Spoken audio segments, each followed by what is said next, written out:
प्यारे बच्चों, good morning.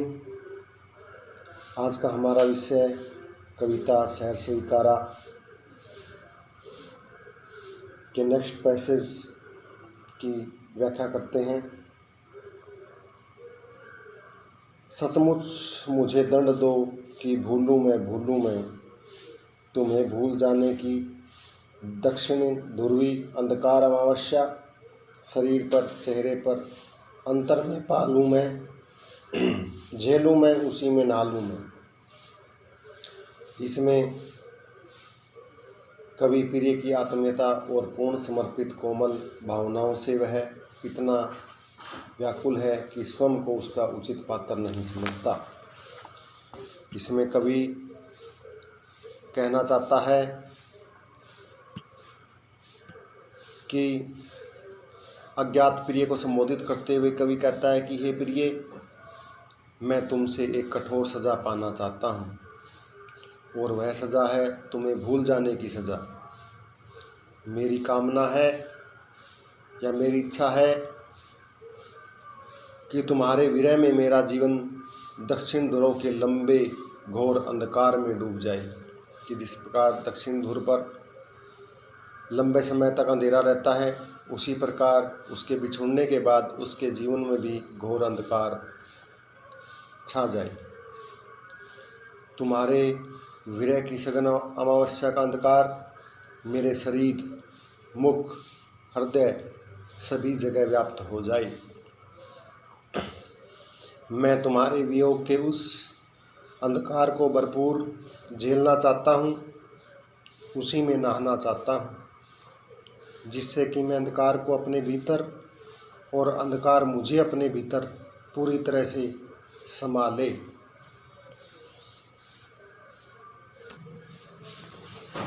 अगले पैसेज में कवि कहता है, इसलिए कि तुमसे ही परिवेष्टित आच्छादित रहने का रमणीय यह उजेला अब नहीं सहा जाता है। ममता के बादल की मंडराती कोमलता भीतर पिराती है। कमज़ोर और अक्षम अब हो गई है आत्मा यह, छटपटाती छाती की भवितव्यता डराती है। बहलाती सहलाती आत्मीयता बर्दाश्त नहीं होती। इसमें कवि इसका भाव बताते हुए कहता है कि मेरा जीवन इस समय तुम्हारी आत्मीयता, तुम्हारी कोमलता, तुम्हारे स्नेह और तुम्हारे प्रेम से पूरी तरह व्याप्त हो चला है। मेरे जीवन का हर पल तुम्हारे स्नेह और माधुर्य से सरोबार रहता है। यद्यपि तुम्हारे प्रेम का प्रकाश अत्यंत मनोरम और सुंदर है,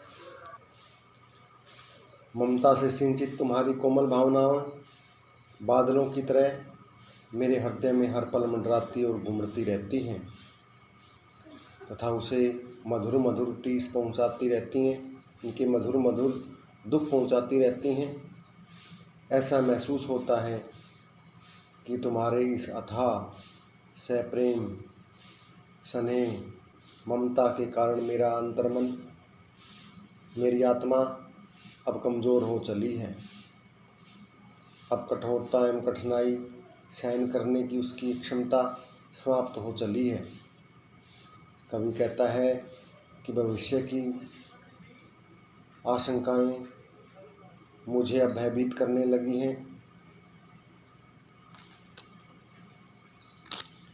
तुम्हारी जो आत्मीयता और स्नेह मुझे इस समय हर क्षण बहलाती और सहलाती रहती हैं। जब तुम्हारे विरह में वह मुझे प्राप्त नहीं होगा तो फिर क्या होगा? इस भय से मेरे हृदय में एक असहाय छटपटाहट अनुभव होने लगती है।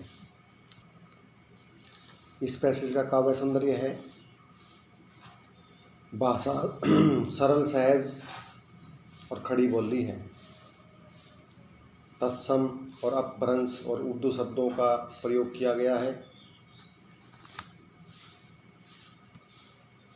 मंडराती कोमलता भीतर पिराती, छटपटाती छाती में तय की आवृत्ति होने के कारण इसमें अनुप्रास अलंकार है।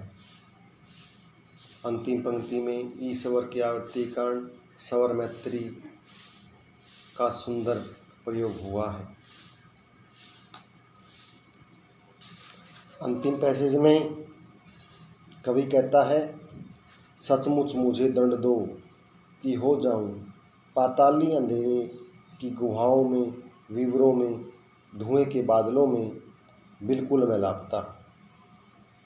लापता कि वहाँ भी तुम्हारा ही सहारा है, इसलिए कि जो कुछ भी मेरा है या मेरा जो होता सा लगता है, होता सा संभव है, सभी वह तुम्हारे ही कारण के कार्यों का घेरा है, कार्यों का वैभव है।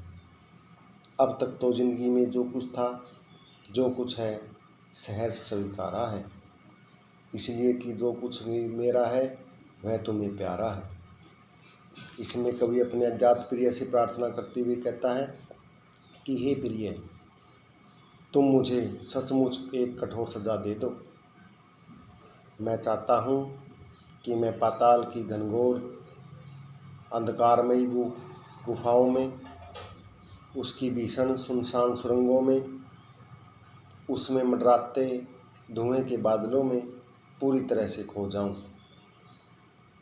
लेकिन उस अकेलेपन और गायब होने की स्थिति में भी मुझे तुम्हारी मधुर प्रेममयी स्मृतियों का सहारा प्राप्त होगा, जो मुझे एकांत में भी प्रसन्नचित रखेगा।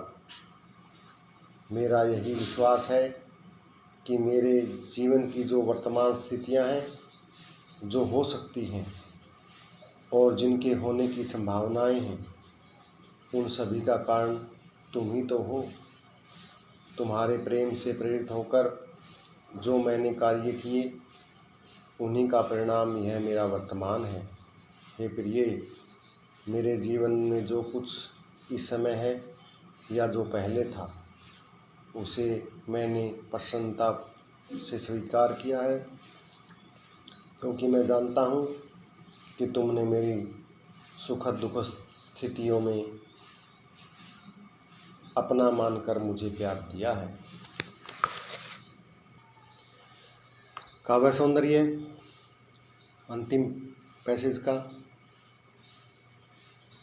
जैसा कि आप जानते हैं, इसमें पूरी कविता में साहित्यिक खड़ी बोली का प्रयोग किया गया है।